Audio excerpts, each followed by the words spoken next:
Hi, my name is Lonnette Kidwell, and I am a supervisor with our TFI program.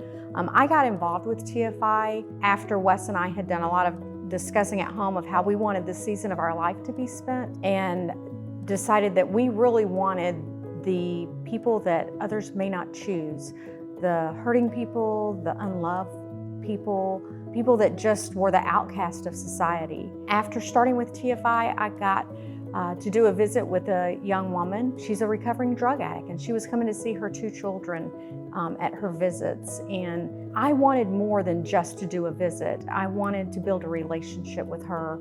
So I gave her my phone number, and after some time, she contacted me, and we began our relationship.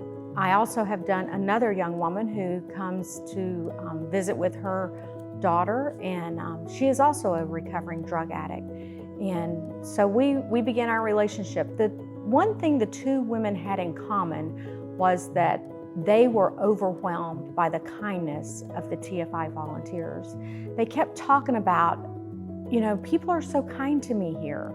And that really amazed me to stop and think that they really had not in a very long time in their life experienced genuine kindness. There's been a lot of ups. For instance, like when one of the girls accepted Christ, it was such an exciting day.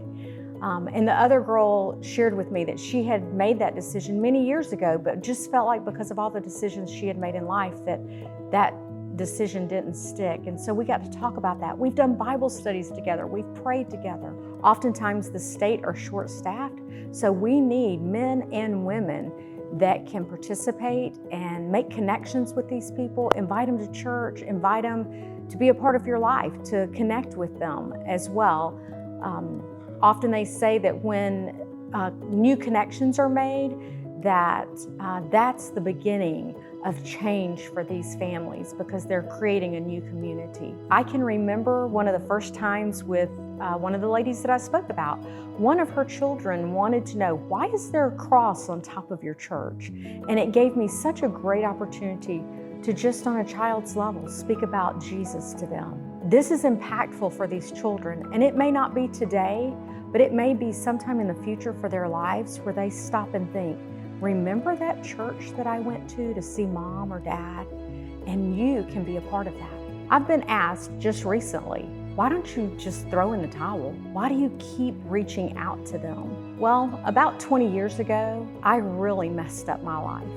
I made some really bad decisions. But you see, God had redeemed me long before that to salvation. But during that season of my life where I just messed things up, He continued to pour His love, grace, and mercy over me again and again. And He redeemed me out of that situation, out of that mess. And TFI is truly a picture of the gospel in action, because we reach down into people's lives in the middle of their mess, and we get to pour love, grace, and mercy over them again and again.